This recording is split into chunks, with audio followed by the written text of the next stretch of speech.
Baik, bismillahirrahmanirrahim. Assalamualaikum warahmatullahi wabarakatuh. Perkenalkan, nama saya Ayinaya Arasyaulia dan anggota saya Muhammad Fauzan.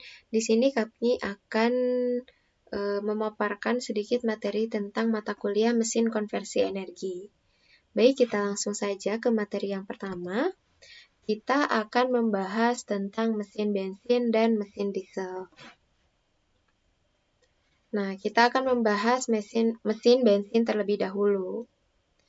Nah, jika kita lihat dari emisi gas buang yang dikeluarkan mesin bensin ini memang terlihat lebih bersih, akan tetapi sebenarnya asap yang dikeluarkan ini mengandung lebih banyak polutan.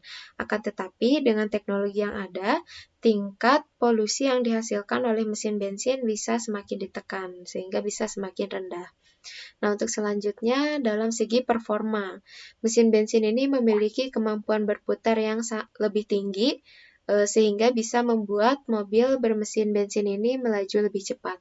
Selanjutnya yaitu mesin bensin ini responsif, karena bahan bakar bensin ini sangat mudah terbakar.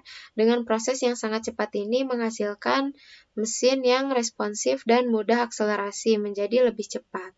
Nah, selanjutnya yaitu mesin bensin ini minim getaran. Karena apa? Karena kompresi pada mesin bensin tidak besar. Dan yang terakhir dari segi perawatan, mesin bensin ini bisa dikatakan lebih mudah dan tidak terlalu rumit, sehingga biaya perawatannya pun lebih murah. Nah, untuk selanjutnya kita akan membahas tentang mesin diesel. Nah, untuk mesin diesel sendiri, meskipun warna asapnya terlihat lebih gelap, akan tetapi asapnya ini lebih ramah lingkungan. Yang selanjutnya yaitu performanya ini, mesin diesel ini lebih tangguh untuk mengangkut bahan berat, karena mesin diesel ini memang dirancang untuk menghasilkan torsi yang tinggi pada putaran mesin RPM yang rendah. Yang selanjutnya yaitu lebih tangguh menerjang banjir, karena mesin diesel ini tidak memiliki komponen perapian listrik, sehingga aman jika terkena air.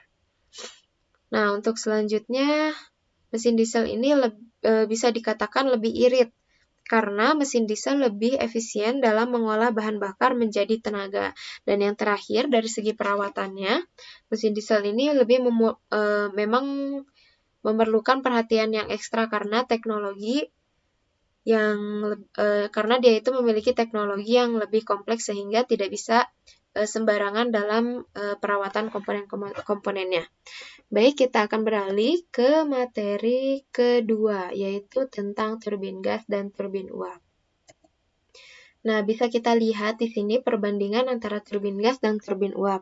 Nah, yang pertama yaitu turbin gas menggunakan udara atau gas lain sebagai fluida kerja, sedangkan turbin uap menggunakan uap tekanan tinggi sebagai fluida kerjanya. Yang kedua, turbin gas adalah perangkat gabungan dari kompresor, ruang bakar, dan turbin yang melakukan operasi siklik untuk menghasilkan pekerjaan, baik sebagai torsi ataupun dorong. Sedangkan turbin uap pada dasarnya adalah expander yang menghasilkan torsi sebagai hasil kerja. Yang ketiga yaitu mesin turbin gas mengeksekusi seluruh siklus Brayton, sedangkan turbin uap hanya komponen yang menjalankan satu langkah siklus, yaitu siklus Rankine. Untuk yang keempat, turbin gas dapat menghasilkan torsi atau dorong sebagai hasil kerja, sedangkan turbin uap hampir sepanjang waktu menghasilkan torsi sebagai hasil kerja. Nah, untuk selanjutnya, efisiensi pada turbin gas itu jauh lebih tinggi daripada turbin uap. Karena apa? Karena suhu operasi turbin gas yang lebih tinggi. Nah, suhunya itu pada turbin gas itu bisa mencapai 1500 derajat Celcius, sedangkan pada turbin uap hanya bisa mencapai 550 derajat Celcius.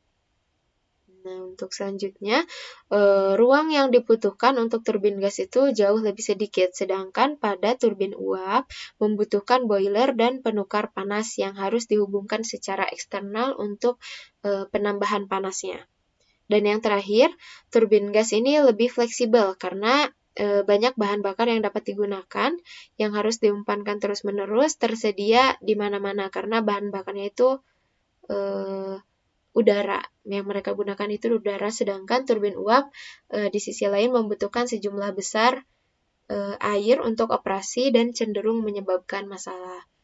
Jadi untuk bisa kita lihat dari perbandingan yang saya paparkan barusan antara turbin gas dan turbin uap, menurut saya akan lebih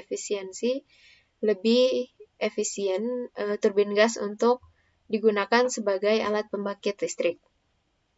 Nah, untuk selanjutnya kita beralih ke materi terakhir, yaitu kita akan membahas tentang air conditioner atau biasa kita sebut sebagai AC.